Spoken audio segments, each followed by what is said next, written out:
Okay students, இப்போ last class வந்து பார்த்திங்கன்னா டயா பேரா ஃபெர்ரோ அதை பற்றி டீட்டெயிலாக பார்த்துருந்தோம். இப்போ நம்ம பார்க்க போகிற டாபிக் பேர் வந்து ஹிஸ்டரிசிஸ். ஓகேங்களா? சரி, ரைட். இதில் ஒன்றும் ரொம்பலாம் படிக்கிற மாதிரி இல்லை, ஒரு 2 மார்க்ஸ் இருக்குது.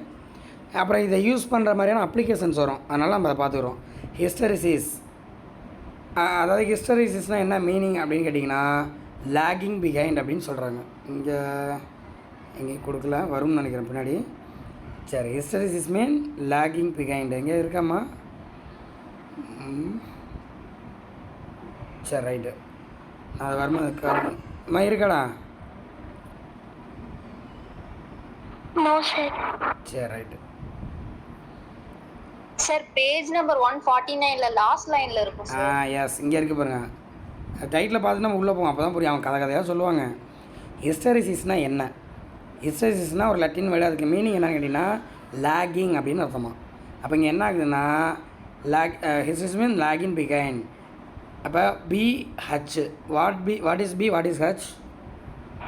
Magnetic field. ஹச்னா மேக்னடைசிங் ஃபீல்டு. Very good. ஒரு பொருளை காந்தமாக்க ட்ரை பண்ணுறேன், நான் கொடுக்குறது மேக்னெட்டிக் ஃபீல்டு, அது எடுத்துக்கிறது ஹச். இப்போ நான் பிஏ கொடுக்குறேன், ஹச் எடுத்துக்கோ. இப்போ பிஏ ரிமூவ் பண்ணுறேன், என்ன ஆயிரும்? பி கொடுத்தா ஹச் எடுத்துக்குதுமா, பிஏ ரிமூவ் பண்ணுறேன், இப்போ என்ன ஆகும்?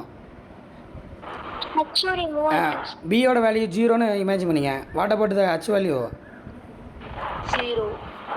ஆமாம், ஆனால் அதுதான் கிடையாதுங்கிறாங்க. நம்ம ரிமூவ் பண்ணதுக்கப்புறமும் இருக்கும் கொஞ்சோண்டு மேக்னெட்டிக் ஃபீல்டு அந்த பொருளில் தங்கிடும். லேக்னால் தங்குறதுன்னு ஞாபகம் வச்சுங்க, ஓகேவா? அங்கே தங்கிடும். ஒரு ஷிஃப்ட்டு கொஞ்சம் தங்கிடுச்சு, இதே 2வது ஷிஃப்ட்டு 3வது ஷிஃப்ட்டு 10 ஷிஃப்ட்டு நீ அடிச்சிங்கன்னா கொஞ்சம் கொஞ்சமாக அந்த பொருள் என்னவாக மாறிடும்? காந்தமாக மாறிடும். ஒரு பொருளை மேக்னடைசேஷன் தான் அப்படி தான் பண்ணுறாங்க. ஒரு 1 ரூபி காயின் எடுத்துக்கிறீங்க, ஃபஸ்ட்டு மேக்னெட்டிக் ஃபீல்டு அப்ளை பண்ணுறேன், அது மேக்னெட்டாக இருக்கும். ரிமூவ் பண்ணிட்டுனா நார்மல் பொருளாக மாறும், ஆனால் கொஞ்சோண்டு காந்த பண்பதுக்கு வந்துடுமா. அப்படி தான் லேக் ஆகுது அப்படிங்கிறாங்க. அப்புறம் நம்ம ஒரு 100 வாட்டி அப்ளை பண்ணும்போது ஒரு நல்ல காந்தமாக மாறும். ஒரு 500 வாட்டி பண்ணும்போது என்ன ஆகும்? இந்த பெஸ்ட்டு மேக்னெட்டாக மாறிடும். புரியுதா? ஒரு பொருளை எப்படி காந்தமாக்குறாங்கன்னு சடனாக உருவாக்க முடியாதுடா. மேக்னெட்டிக் ஃபீல்டு அப்ளை பண்ணோம், ரிமூவ் பண்ணோம். That mean process of magnetisation and demagnetisation. அப்படி பண்ணிகிட்டே வந்தீங்கன்னா தான் அந்த பொருள் என்ன ஆகும்? ஒரு மேக்னெட்டாக மாறும். சரிங்களா? அப்போ நம்ம மேக்னெட்டிக் ஃபீல்டை ரிமூவ் பண்ணதுக்கப்புறமும் அங்கே மேக்னெட்டிக் ஃபீல்டு இருந்துச்சுன்னா, மேக்னடைசிங் ஃபீல்டு இருந்தால் தட் இஸ் கால்ட் ஹிஸ்டரிசிஸ். இது இப்போ லாஸ்ட் பப்ளிக்கில் 2 மார்க்கில் கேட்டிருந்தாங்க. அவ்வளோதான் இந்த ஏரியாவில் நீ படிக்க வேண்டியது. ஓகேங்களா? இப்போ என்ன பண்ணுறாங்கன்னா இது ஒரு ஃபினாமினா அப்படியே எக்ஸ்பிளைன் பண்ணுறாங்க. கிராஃப் மாதிரி வரைஞ்சி பார்க்குறாங்க. பிக்கும் ஹச்சுக்கு கிராஃப் வரைகிறோமா? ஓகேவா? இப்போ சார் என்ன பண்ணுறேன்னா ஃபஸ்ட்டு ஒரு மெட்டீரியல் எடுத்துக்கிறேன். இதில் ஒரு 1 ரூபி காயின் எடுத்துக்குமா, அதான் அப்போ தான் புரியும் நம்மளுக்கு. ஒரு 1 ரூபி காயின் எடுத்துக்கிறேன், ஓகேவா? இப்போ இதில் நான் மேக்னெட்டிக் ஃபீல்டு அப்ளை பண்ணிகிட்டே வரேன். ஸோ மேக்னெட்டிக் ஃபீல்டு அப்ளை பண்ண அப்படியே மேக்னடைசிங் ஃபீல்டு இன்க்ரீஸ் ஆகிட்டே போகும். அப்படியே கிராஃப் பாருங்கள், அப்படியே இன்க்ரீஸ் ஒரு நான் லீனியராக இன்க்ரீஸ் ஆகும். ஏன்னா இதுக்கான ரேஷியோ வந்து இங்கே தான் போகிறாங்க. நான் உன்ட்ட சொல்கிறேன்னு சொன்னேன்னா மியூனானு இந்த போடுறாங்க பாருங்கள். பிஏ கொடுக்குறேன், அது ஹச்சை எடுத்துக்கும், ஆனால் அது எதை பொறுத்ததுக்கு ஒரு கான்ஸ்டண்ட்டை பொறுத்தெடுத்துருக்கோம். அந்த கான்ஸ்டன்ட் பேர் தான் மியூ. அதை தான் நம்ம பெர்மியபிலிட்டி அப்படின்னு சொல்கிறோம். பிக்கும் ஹச்சுக்குமான ரேஷியோ இஸ் கால்ட் பெர்மியபிலிட்டி. அது வந்து ஒரு வேல்யூவாக இருக்கிறனால அது நான் லீனியராக மாறும். அப்போ பியும் ஹச்சு ஸ்ட்ரைட் லைனாக எடுத்துக்கூடாது, ஒரு நான் லீனியர் கர்வாக எடுத்துக்கணும். அப்போ நீ பி அப்ளை பண்ண ஹச் என்ன ஆகிட்டே இருக்க? இன்க்ரீஸ் ஆகிட்டே போய்ட்டு ஒரு சேச்சுரேஷன் வந்துடுது. ஒரு பொருளை மேக்ஸிமம் நம்ம என்ன பண்ணிடலாம்? மேக்னெட்டிக் ஃபீல்டாக கொடுத்துடலாம். அதுக்கப்புறம் அது எடுத்துக்காது. வயிறு நோம்னாக்கப்புறம் நம்ம சாப்பிட முடியுமா? முடியாதுல்ல. அது மாதிரி ஒரு பொருள் என்ன ஆகுது? கம்ப்ளீட்டாக சேச்சுரேட் ஆகிறது, மேக்னடைசிங் ஃபீல்டை எடுத்துக்குது. இது வரைக்கும் சொன்னது புரியுதா? நம்ம ஒரு 1 ரூபி காயினில் மேக்னெட்டிக் ஃபீல்டு அப்ளை பண்ணுறேன், மேக்னடைசிங் ஃபீல்டு இப்போ இன்க்ரீஸ் ஆகிட்டே இருக்குது, ஒரு பர்டிகுலர் வேல்யூவில் 0 ஆயிடுது. இப்போ நான் என்ன பண்ணுறேன்? மேக்னடைசிங் ஃபீல்டை குறைக்கிறேன். இல்லை இதே நீங்கள் மேக்னடைசிங் ஃபீல்டை தான் நீ அப்ளை பண்ணுற மாதிரி எடுத்துக்க. இது வந்து மேக்னெட்டிக் இண்டக்ஷன், அதில் உருவாக்கக்கூடிய பொருள். அதாவது அந்த ஒரு பொருளை உருவாக்கக்கூடிய மேக்னடைசிங் ஃபீல்டு. இது வந்து நான் அப்ளை பண்ணுற மேக்னெட்டிக் ஃபீல்டு இல்லைடா, அந்த பொருளில் உண்டாகக்கூடிய மேக்னெட்டிக் ஃபீல்டு. அப்படி இமேஜின் பண்ணிங்க. Magnetic induction. அந்த டெஃபினேஷன் படிக்கும்போது நீ படிச்சிருப்பிய. Total magnetic field, magnetic induction. அந்த ஒரு 1 ரூபி காயினில் எவ்வளோ மேக்னெட்டிக் இண்டக்ஷன் இருக்குது? நான் ஃபீல்டு அப்ளை பண்ணிகிட்டே இருக்கேன், மேக்னெட்டிக் இண்டக்ஷன் இன்க்ரீஸ் ஆகிட்டே இருக்கு, அது சேச்சுரேட் ஆகிட்டு. இப்போ நான் டிக்ரீஸ் பண்ணேன், நான் ஹச்சோட வேல்யூ டிக்ரீஸ் பண்ணுறேன். What will happen?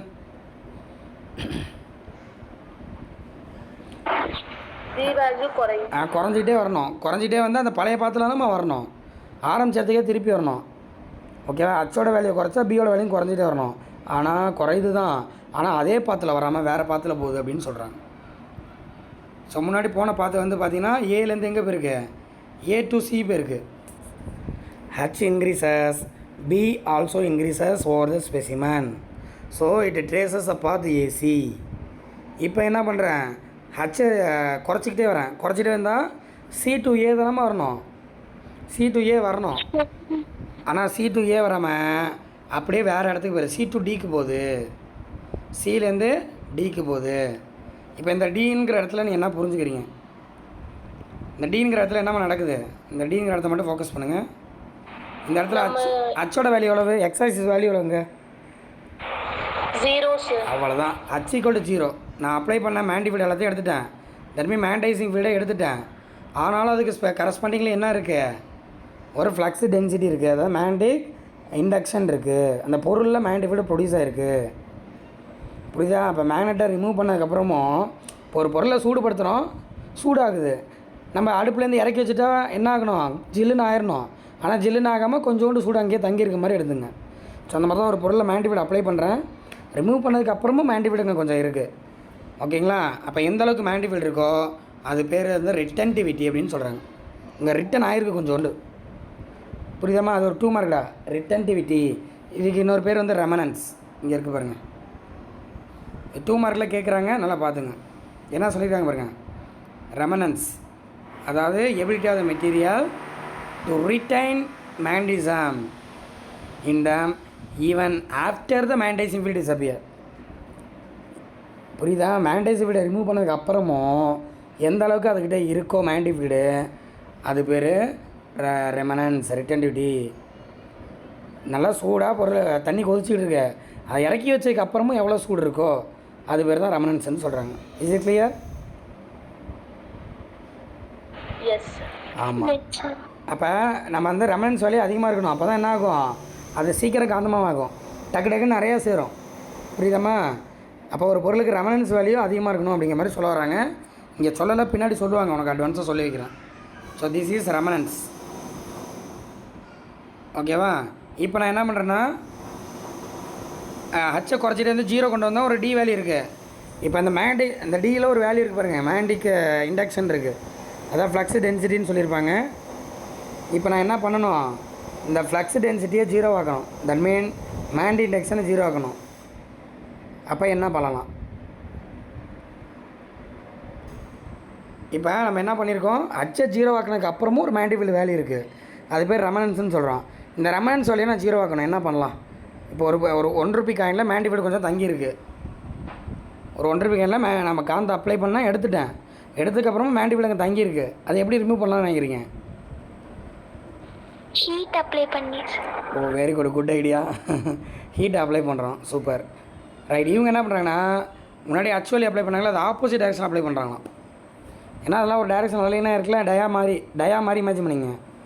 நான் இப்போ மேக்னடிக் ஃபீல்டு ஆப்போசிட்டாக அப்ளை பண்ணேன்னா அது வேல்யூ குறைஞ்சிட்டே 0க்கு வந்துடும், புரியுதா? அப்போ ஆக்சுவலி என்ன பண்ணுறாங்க அப்ளை பண்ணி, அப்போ டிலேருந்து ஈக்கு வராங்க, அதுக்கு வரதுக்கு நான் என்ன பண்ண, ஒரு ஆக்சுவலி அப்ளை பண்ணணும், கரெக்டாக? டிலேருந்து ஈக்கு வரதுக்கு நான் ஒரு ஆக்சுவலி அப்ளை பண்ணணும், அதாவது நெகட்டிவ் மேக்னடிக் ஃபீல்டை அப்ளை பண்ணணும், மேக்னடைசிங் ஃபீல்டை, இல்லாட்டி மேக்னடைசிங் ஃபீல்டை ஆப்போசிட் டைரக்ஷனில் அப்ளை பண்ணணும். அப்படி அப்ளை பண்ணால் இப்போ மேக்னடிக் இண்டக்ஷன் என்ன இருக்குது அந்த பொருள் மேலே, இந்த ஈங்கிற இடத்துல ஒய் ஆக்சிஸ் வேல்யூ எவ்வளவு? அப்போ என்ன சொல்கிறாங்க, எந்த ஒரு magnetic field value, magnetising field வேல்யூவில் மேக்னடிக் ஃபீல்டு வேல்யூ 0 ஆகுதுன்னு பாருங்கள், அதாவது மேக்னடிக் இண்டக்ஷன் 0 ஆகுதுன்னு பாருங்கள். ஸோ அந்த மேக்னடைசிங் ஃபீல்டோட வேல்யூவை தான் கோயர்சிவிட்டி அப்படின்னு சொல்கிறோம். இந்த ஒரு பேர் வச்சுருக்காங்க, கோயர்சிவிட்டி. அதாவது இப்போ ஒரு ₹1 காயின் வந்து காந்தமாக இருக்குன்னா இந்த காந்தத்தை நான் ரிமூவ் பண்ணணும், அந்த காந்த பண்பை ரிமூவ் பண்ணணும், அதுக்கு நான் கொடுக்கக்கூடிய ஆப்போசிட் மேக்னடைசிங் ஃபீல்டு, அது பேர் தான் கோயர்சிவிட்டி, சரிங்களா? இங்கே சொல்லியிருக்காங்க பாருங்கள் கோயர்சிவிட்டி. இது ஒரு 2 மார்க்டா. The magnitude of reverse magnetizing field for which residual magnetism of material vanishes. ஒரு பொருளோட மேக்னடிக் ப்ராப்பர்ட்டி காணா போகிறதுக்கு தேவையான மேக்னடிக் ஃபீல்டு வேல்யூ தான் நான் என்னென்னு சொல்கிறேன், கோயர்சிவிட்டி அப்படின்னு சொல்கிறேன். அப்போ ஒரு காந்தம் நம்ம தயாரிக்கிறோம், அந்த காந்தத்துக்கு என்ன இருக்கணும், கோயர்சிவிட்டி வேல்யூ அதிகமாக இருக்கணும். ஏன்னா அது நம்ம நம்ம இன்னொரு காந்தத்தை ஓட்டும் போது அதோட காந்த பண்பு போயிடக்கூடாது, புரியுதாமா? அப்போ ரிட்டன்டிவிட்டி வேல்யூயும் கோயர்சிட்டி வேல்யூயும் அதிகமாக இருக்கணும். யாருக்கு? ஒரு மேக்னெட்டிக் மெட்டீரியலுக்கு. அதுக்காக தான் இந்த ஏரியா நம்ம படிச்சிருக்கோம். Is it clear? Yes sir. வேறு எதுவுமே நீ இதில் படிக்கணுமா? ஓகேவா? ஒரு பொருளை மேக்னடைசேஷன் டிமேக்னடைசேஷன் பண்ணுறோம். அப்படி பண்ணும்போது என்ன ஆகுது? ஒரு நம்ம ரிமூவ் பண்ணதுக்கப்புறம் ஒரு மேக்னெட்டிக் ஃபீல்டு இருக்குது, அதாவது மேக்னெட்டிக் இண்டக்ஷன் இருக்குது, அது பேர் ரிட்டன்டிவிட்டின்னு சொல்கிறோம். அதை ரிமூவ் பண்ண நீ கொடுக்கக்கூடிய மேக்னெட்டிக் ஃபீல்டு வேல்யூவை மேக்னடைசிங் ஃபீல்டு வேல்யூவை கோயர்சிவிட்டின்னு சொல்கிறோம். அப்போ இந்த ரெண்டு ப்ராப்பர்ட்டி வந்து ரொம்ப முக்கியமாக பார்க்குறோமா. ரிமூவ் ஆனதுக்கப்புறமும் எவ்வளோ இருக்குதுன்னு பார்க்குறோம், ரிமூவ் பண்ணுறதுக்கு எவ்வளோ வேணுங்கிறத பார்க்குறோம். ஸோ இந்த ரெண்டு ப்ராப்பர்ட்டி வச்சுட்டு நம்ம என்ன பண்ணலாம்? ஒரு சூட்டபிள் மெட்டீரியலுக்கு ஒரு சூட்டபிள் பர்பஸுக்கு சூட்டபிள் மெட்டீரியலை சூஸ் பண்ணுறோம். சில இடத்துல ரிட்டன்டிவிட்டி அதிகமாக தேவைப்படும், சில இடத்துல ரிட்டன்டிவிட்டி கம்மியாக தேவைப்படும். ஸோ அந்த மாதிரி சூஸ் பண்ணுறோம். ஓகேவா? இது வரைக்கும் நம்ம வந்துடுறோம். எங்கே ஆரம்பிச்சு ஏலேருந்து சிக்கு போனோமா? அவன் பி போடல, ஏன்னா பி போட கன்ஃபியூஸ் ஆகிடும். நீ ஆல்ரெடி அங்கே பி இருக்குது, அதனால் பி போடல. இப்போ நம்ம போனால் பார்த்து பாருங்கள், ஏலேருந்து சிக்கு போனோமா? ஏலேருந்து சிக்கு போனோம், அப்புறம் c to d, d to e வந்தோம். இதே மாதிரி நம்ம என்ன பண்ணால் நைட்ரஜன் ஆக்சைடு அப்ளை பண்ணிட்டே போனால் அது ஆப்போசிட் ஆக்ஸாக காந்தமாக மாறும், சேச்சுரேட் ஆகும். திரும்பி அதை ஜீரோவாக்க ட்ரை பண்ணுவேன். ஒரு படிக்கிற டைமில் என்ன ஆயிரும்? அச்சு வேல்யூ ஜீரோவாயிரும், ஆனால் மேக்னெட்டிக் வேல்யூ இருக்கும். இதை நம்ம குறைக்கிறதுக்கு என்ன பண்ணுறோம்? ஆப்போசிட் சைடில் அப்ளை பண்ணுறோம். அப்போ ஆப்போசிட் வேல்யூ தான் நம்ம கேன்னு சொல்கிறோம். திரும்ப பழைய பொசிஷனுக்கு வந்துடும். ஸோ இந்த மாதிரியான ஒரு ஸ்ட்ரக்சரில் வருது பாருங்கள் ஒரு லூப்பு. இந்த லூப்பு பேர் வந்து ஹிஸ்டரிசிஸ் லூப் அப்படின்னு சொல்கிறாங்க. இதுக்கு இன்னொரு பேர் B H curve, plot for B S H, B versus H, அதான் பிஹெச் கர்வ்னு சொல்கிறாங்கண்ணா. பிஹெச் கர்வ் இல்லை பிஹெச் லூப்பு இல்லை ஹிஸ்டரிசிஸ் லூப் அப்படின்னு சொல்கிறோம். அவ்வளோதான். இந்த பேஜில் நீ 2 மார்க் படித்தா போதும். ரிட்டன்டிவிட்டினா என்ன, கோயர்சிவிட்டினா என்ன. இதில் எது டவுட் இருக்கா இருக்கும்? புரியல சொன்னால் திருப்பி சொல்கிறேன். ஓகே சார், எல்மி ஹிஸ்டரிசிஸோட டெஃபினேஷன் என்ன சார்? அதான் லேகிங் பிகைன்னு சொன்னோம்லம்மா. நம்ம இதை ரிமூவ் பண்ணிடுறோம் பாருங்க. அச்சை ஜீரோவாக்கிடுறீங்க. அச்சை ஜீரோவாக்குனா மேக்னெட்டிக் இண்டக்ஷனும் ஜீரோவாயிடணும், அந்த பொருளுக்கு அந்த பண்பு போயிடணும். கரெக்டாக? ஆனால் அப்படி ஆகாமல் கொஞ்சம் வேல்யூங்க இருக்குது பாருங்கள். டீயில் ரிமூவ் பண்ணதுக்கு அப்புறமும் தங்கியிருக்கு சார். அதுதானே சார் நம்ம ரிட்டன்டிவிட்டின்னு சொல்கிறோம். அப்போ ஆமாம். ரிட்டன்டிவிட்டிக்கும் ஹிஸ்டரிக்ஸ்க்கும் என்ன வித்தியாசம்? ரிட்டன்டிவிட்டிங்கிறது டெஃபனேஷனு. அந்த ப்ராசஸ் நம்ம பண்ணக்கூடிய அந்த ஃபினாமினான் இருக்குது பாருங்கள், இது பேர் ஹிஸ்டரிசிஸ். இங்கே தங்கி இருக்குல்ல, அது பேர் ஹிஸ்டரிசிஸ்மா. தங்கி இருக்கக்கூடிய வேல்யூ பேர் வந்து ரிட்டன்டிவிட்டி. இப்போ ரெசிஸ்டன்ஸ்ன்னு சொல்கிறாங்க. கரெக்டாக? ஒரு ரெசிஸ்டர்னு ஒரு பொருள் இருக்குது, அதோட வேல்யூ ரெசிஸ்டன்ஸு. ஓகேவா? நம்ம ஒரு ஃபினாமினான் பண்ணுறோம், அது பேரில் ஹிஸ்டரிசிஸு. அங்கே கிடைக்கக்கூடிய வேல்யூ பேர் வந்து ரிட்டன்டிவிட்டி. Yes sir. ஓகேடா, சூப்பர். நல்ல டவுட்டு தான் கேட்டேன். ரைட்மா. ஸோ இந்த மாதிரி வேல்யூஸ் இருக்குது அப்படின்னு சொல்கிறாங்க.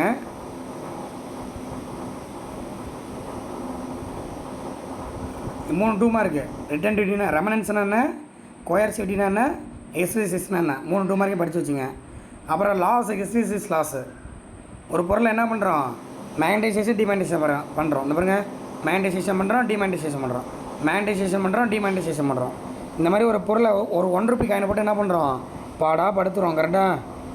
அதில் உள்ள ஆட்டம், அந்த டைபோல் மூமெண்ட்டெல்லாம் என்ன பண்ணிகிட்டு இருக்கோம்? டேரெக்ஷனை மாற்றிக்கிட்டே இருக்கும்.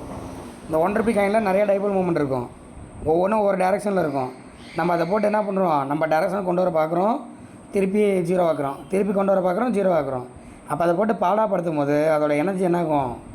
இப்போ நீங்கள் ஒன்று டான்ஸ் ஆட சொல்கிறோம் 1 ஹவர், என்ன பண்ணுவீங்க? ஆடிட்டே இருக்க முடியுமா? டான்ஸ் ஆனால் என்ன ஆகும்? எனர்ஜி லாஸ் ஆகுதா இல்லை உடம்பு டயர்டாகுதா இல்லையா? அந்த மாதிரி இங்கே மெட்டீரியல் என்ன பண்ணோம்? எனர்ஜியை லாஸ் பண்ணிடும் அப்படின்னு சொல்கிறாங்க. அந்த லாஸுக்கு பேர் வந்து ஹிஸ்டரிசிஸ் லாஸ் அப்படின்னு சொல்கிறோம். அப்போ ஒரு பொருளில் வந்து ஹிஸ்டரிசிஸ் லாஸ் கம்மியாக இருக்கணுங்கிற மாதிரி சொல்கிறாங்களா? ஓகே, அதெல்லாம் கேரக்டர் தெரிஞ்சு வச்சுக்கிறேன். அதை எப்படி சார் நான் கண்டுபிடிக்கிறது எவ்வளோ லாஸாக இருக்குன்னு? நீ ஒன்றுமே கஷ்டப்படானா, இந்த ஹிஸ்டரிசிஸ் லூப் இருக்குல்லம்மா, இந்த கர்வ் இருக்குல்ல, இந்த லூப்போட ஏரியா வேல்யூ, ஏரியாலாம் கண்டுபிடிச்சலாம் நம்ம. அந்த ஏரியாவோட value is equal to hysteresis loss. 1 mark question. இந்த இருக்கு பாரு கடைசியில் இல்லை. For 1 cycle of magnetisation is equal to area of the hysteresis loop. இங்கேருந்து வருது, இங்கேருந்து வருது பாருங்க. Energy loss per unit volume. Per unit வால்யூமில் எவ்வளோ எனர்ஜி லாஸ் ஆகும்னா அது வந்து அந்த ஏரியாவுக்கு ஈக்குவல் அப்படின்னு சொல்கிறாங்க. சரிங்களா? அப்போ ஏரியா வந்து கம்மியாக இருந்தால் லாஸ் கம்மின்னு அர்த்தம். ஏரியா பெருசாக இருந்தால் லாஸ் அதிகமாக இருக்குன்னு அர்த்தம். ஓகேவா? ரைட். இப்போ என்ன பண்ணுறாங்கன்னா ஒரு 2-3 பொருள் எடுத்துக்கிட்டு என்ன பண்ணுறாங்க, அந்த ஹிஸ்ட்ரிஸஸ் அப்ளை பண்ணி பார்க்குறாங்க. அதை ரிட்டர்ன் டிடி பண்ணுறாங்க, கோயர்சிவிட்டி பண்ணுறாங்க. தட் மீன் மேக்னடைசேஷன் டிமேக்னடைசேஷன் பண்ணிக்கிட்டே இருக்காங்க. ஓகேவா? அப்போ அந்த ஒரு ஏரியா வருமா, அப்போ அந்த ஏரியாவை பார்த்தீங்கன்னா இப்படி இருக்குமா, ஒரு பொருளுக்கு என்ன பண்ணியிருக்கு, அந்த ப்ளூ கலரில் வந்துருக்கு பாருங்கள், அந்த மாதிரியான இருக்குது, தின்னாக இருக்குது. இன்னொரு பொருளுக்கு ஹார்டாக வந்துருக்கு பாருங்கள். அதாவது சிலிக்கான் ஸ்டீல்லே நிறைய வெரைட்டி இருக்குடா. சிலிக்கான் ஸ்டீலுக்கு வந்து மெல்லிஸாக வந்திருக்கு, கார்பன் ஸ்டீலுக்கு வந்து ஹார்டாக வந்திருக்கு. ஓகேவா? அப்போ இந்த மெல்லிஸாக வந்திருக்குல்ல, அது பேர் சாஃப்ட்டுன்னு சொல்கிறாங்க. Soft material, soft magnetic material. அதில் என்ன நடக்குது யாராவது சொல்லுங்கள் பார்ப்போம். வேல்யூலாம் எப்படி இருக்குது, ரிட்டன்டிவிட்டி கோயர்சிவிட்டி எப்படி இருக்குது, ஹையாக இருக்கா லோவாக இருக்கா கம்பேர் தென் ஹார்டு? வெரி குட்மா. சாஃப்டாக இருக்கனால ரொம்ப வேல்யூ லோ, டக்குன்னு என்ன, அதாவது ரிட்டன்டிவிட்டியும் கம்மி, கோயர்சிவிட்டியும் கம்மி. ஓகேவா? காந்தத்து பண்பை ரிமூவ் பண்ணதுக்கப்புறம் கொஞ்சோண்டு காந்தமாக இருக்கும். அதை ரிமூவ் பண்ணுறதுக்கு நீ கொஞ்சோண்டு மேக்னடைசிங் ஃபீல்டு அப்ளை பண்ணால் கூட போதும். ஸோ அதனால் எல்லா வேலையும் கம்மியாக இருக்கும் சாஃப்ட்டுக்கு. இதே ஹார்டுன்னு பார்த்தீங்கன்னா ஆமாம், ஹையராக இருக்கும். அதாவது ரிட்டன்டிவிட்டி அதிகமாக இருக்கும். நம்ம ரிமூவ் பண்ணதுக்கப்புறம் அது பெர்மனெண்ட் காந்தமாகவே தான் இருக்கும். காசு வந்து காந்தமாக மாறிடுன்னு வச்சுங்க. கோயர்சிவிட்டி அதை நீ ரிமூவ் பண்ணுறதுக்கு ஸ்ட்ராங் மேக்னெட்டிக் கொடுக்குற மாதிரி இருக்கும். அதனால் அந்த வேல்யூஸ் எல்லாமே அதிகங்கிறாங்க. அந்த மாதிரி லாஸஸும் அதிகமாக இருக்கும். ஏன்னா அது ரொம்ப அலைன் ஆகுதுல்ல, ஏதோ ஒரு டேரெக்ஷன்லேருந்து நம்ம கஷ்டப்பட்டு அலைன் பண்ணுறதுனால லாஸஸும் அதிகமாக இருக்கும். ஸோ இதெல்லாம் தெரிஞ்சு வச்சுக்கிறோம். இப்படி நம்ம என்ன பண்ணுறோம், மெட்டீரியல்ஸில் ரிட்டன்டிவிட்டி கோயர்சிவிட்டி வேலையை கண்டுபிடிச்சி வச்சுக்கிட்டோம்னா நம்ம என்ன பண்ணலாம், சூட்டபிள் பர்பஸுக்கு சூட்டபிள் மேக்னெட்டிக் மெட்டீரியலை சூஸ் பண்ணலாம்.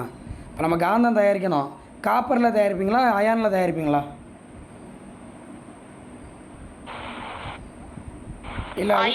இல்லை உட்டில் தயாரிப்பீங்களா? உட்டா அயனில் தயாரிக்க. அப்போ நீ சூஸ் பண்ணுற பாருங்க. ஏன்னா அந்த அயானுக்கு என்ன இருக்கும், ரிட்டன்டிவிட்டி வேல்யூ கோயர்சிவிட்டிலாம் அதிகமாக இருக்கும்.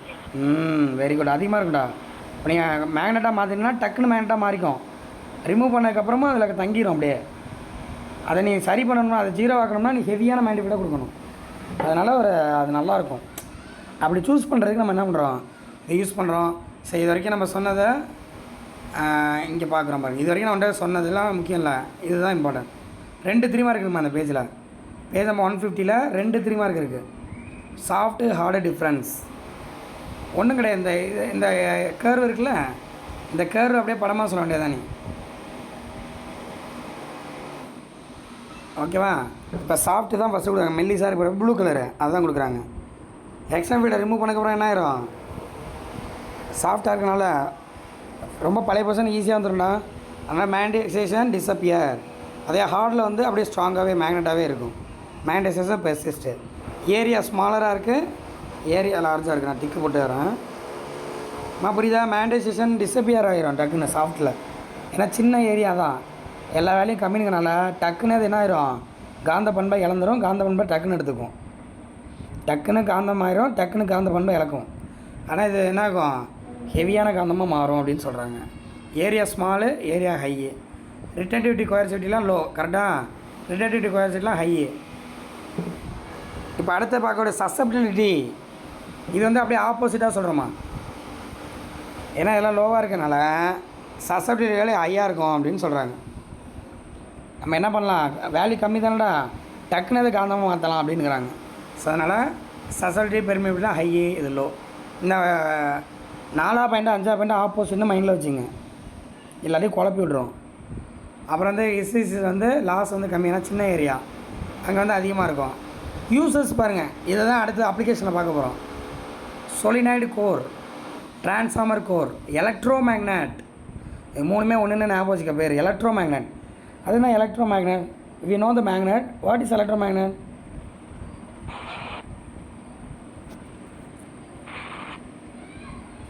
அதாவது பேர்லேயே வர கரண்ட்டை பாஸ் பண்ணும்போது மட்டும் மேக்னெட்டாக இருந்துச்சுன்னா அது எலக்ட்ரோ மேக்னெட்டு.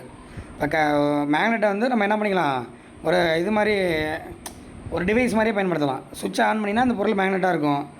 சுவிட்ச் ஆஃப் பண்ணிங்கன்னா அது என்ன ஆயிரும், ஒரு நார்மல் பொருளாக மாறிடும். ஒரு ராடு மாதிரி வச்சுக்கடா, ஒரு ராடு இருக்குது, இதை சுவிட்சில் கனெக்ட் பண்ணியிருக்கேன். சுவிட்சை போட்டிங்கன்னா இது மேக்னெட்டு NSS, ஆஃப் பண்ணிங்கன்னா இது ஒரு ஜஸ்ட் ஒரு அயன் பீஸ். அப்போ என்ன ஆகலாம், டக்குன்னு காந்தமாக மாறணும். சுவிட்சை போட்டிங்கன்னா காந்தமாக மாறணும். ஓகேவா? சுவிட்ச் ஆஃப் பண்ணினா திரும்ப பழைய பொசிஷனுக்கு வந்துடணும். அப்போ இந்த ரிட்டன்டிவ் கோஎர்சிவ்லாம் கம்மியாக இருக்கணும் அதுக்கு. டக்குன்னு காந்தமாக மாறணும், டக்குன்னு அந்த காந்த பண்பு போயிடணும். நீ சுவிட்ச் ஆஃப் பண்ணதுக்கப்புறமா அது காந்தமாக இருந்தால் அது பேர் எலக்ட்ரோமேக்னெட் கிடையாது. அதனால தான் சாஃப்ட்லாம் எதில் யூஸ் பண்ணுறாங்க? சாஃப்ட் மெட்டீரியலில் எலக்ட்ரோமேக்னெட்டாக யூஸ் பண்ணுறாங்க. அதுக்கு எக்ஸாம்பிள் கொடுத்துருக்காங்க பாருங்கள். இதெல்லாம் மனப்பாடம் தான் பண்ணணும். சாஃப்ட் அயான், அயான்லேயே soft iron, mu metal, stalloy, இதெல்லாமே எங்கே வருது? சாஃப்ட்டில் வருது. அதே ஹையர் பாருங்கள், யூசஸ் பெர்மனன்ட் மேக்னெட் தயாரிக்கிறாங்க.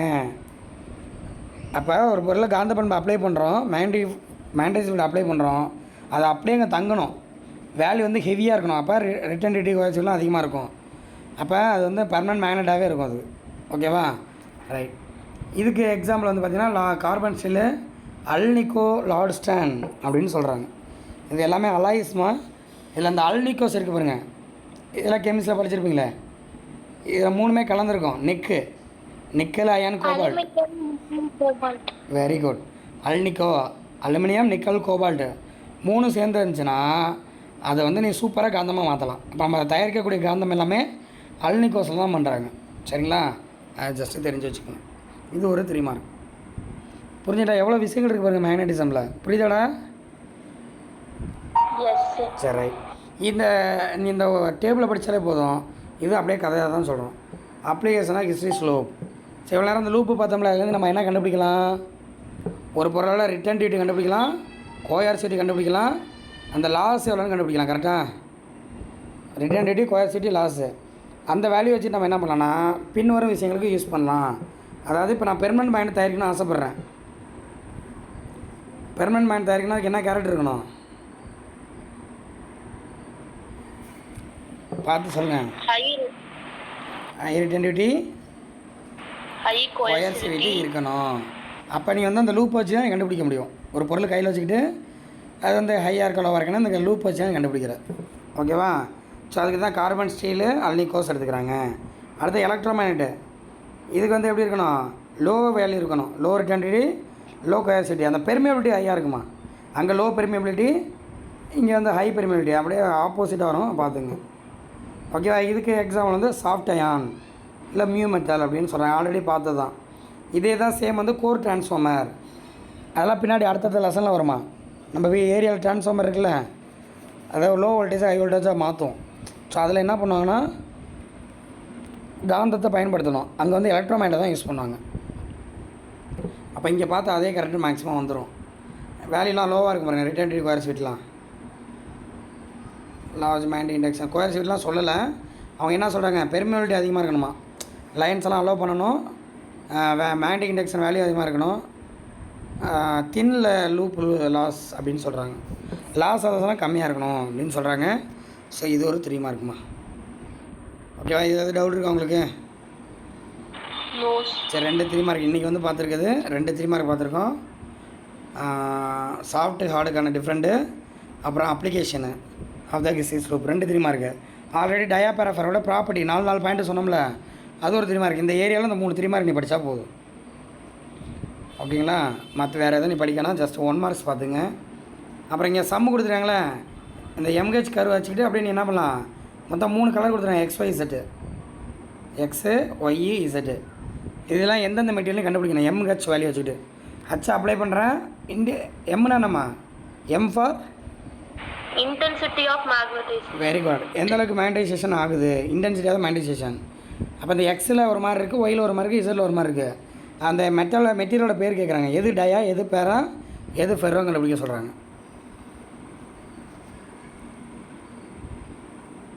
சொல்லலாமே. இப்போ ஹச்சு அப்ளை பண்ணிகிட்டே இருக்கேன், இந்த வேல்யூ குறைஞ்சிட்டே வருது, இசட்டு. அப்போ இது என்னது?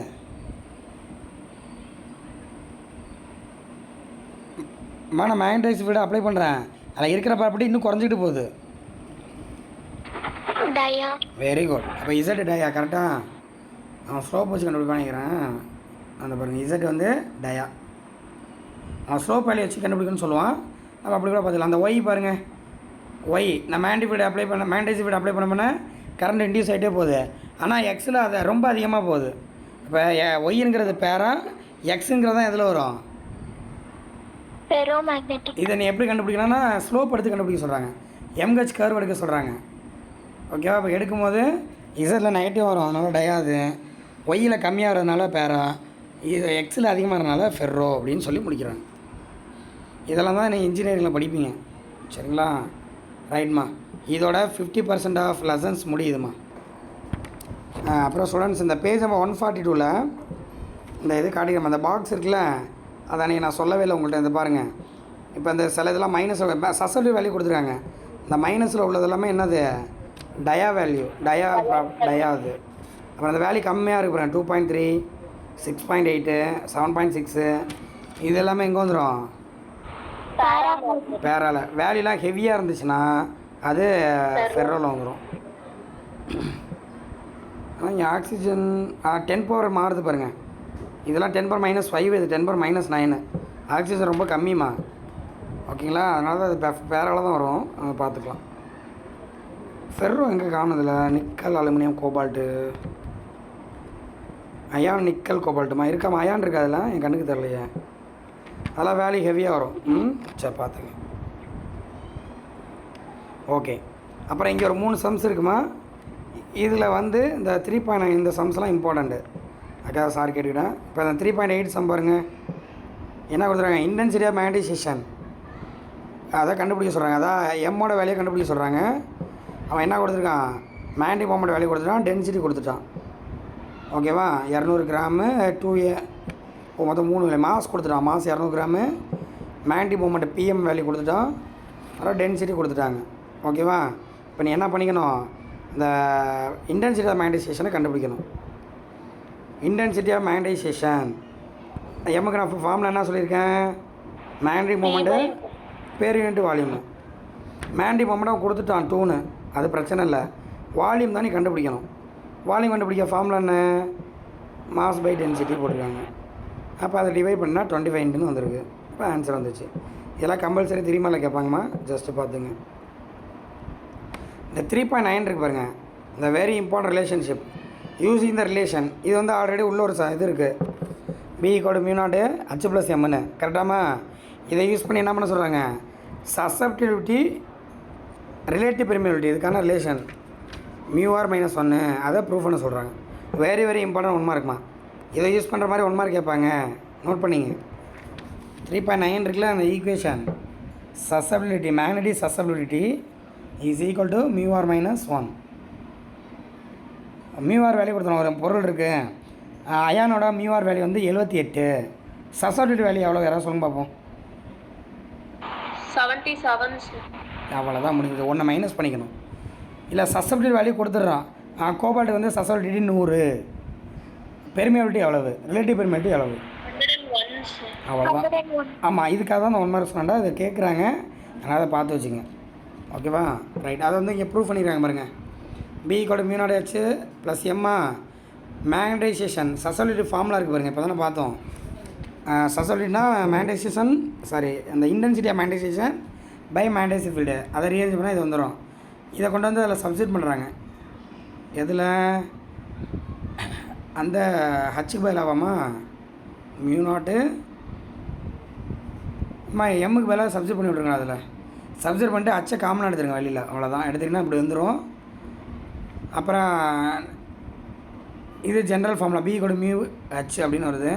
இப்போ அந்த மியூ இருக்க வேண்டிய இடத்துல என்ன இருக்குது? அந்த சசல்டிவி +1, அதுதான் μrன்னு இப்படி எடுத்திருக்கான். இதெல்லாம் கொஸ்டினாக கேட்குறது கிடையாது, ஜஸ்ட் அந்த ஈக்குவேஷனை ப்ரூவ் பண்ணி காட்டுறாங்க. ரைட்டாமா? ஜஸ்ட்டு பார்த்து வச்சுங்க. அடுத்தது இந்த கொஸ்டின் ரொம்ப சிம்பிள்மா. 3.10 இதெல்லாம் தான் கம்பல்சரி 2 மார்க்கில் கேட்க வாய்ப்பு இருக்குது. எல்லாமே என்ன பண்ணுறாங்க? 2 question M value H value கொடுத்துட்றாங்க, சசபிலிட்டி கேட்குறாங்க. ஈஸியாக கண்டுபிடிச்சலாமே. ஒரு இதில் 0.5 வருது, இன்னொரு இதில் 2 வந்துருக்கு. 2 மெட்டீரியலாம் எக்ஸு ஒய்ன்னு 2 மெட்டீரியல் இருக்குது. 2த்துக்கு சசபிலிட்டி கண்டுபிடிச்சிருக்கோம். அவன் என்ன கேட்குறான்? இது எது? இப்போ நீங்கள் ஒரு இன்ஜினியர்னு வச்சுக்குவோம், இந்த 2 பொருளில் எந்த பொருளை சூஸ் பண்ணுவீங்க ஒரு காந்தத்தை உருவாக்க? Second one. எஸ், ஒய்யை தான் சூஸ் பண்ணணும். ஏன்னா அதோட வேல்யூ எப்படி இருக்குது? அதிகமாக இருக்கு. ஆமாம். அப்படின்னு பாருங்க, ஒய் கேன் ஈஸிலி மேக்னடைஸ்ட் அப்படின்னு சொல்கிறாங்க. ஓகேவா? ரைட்.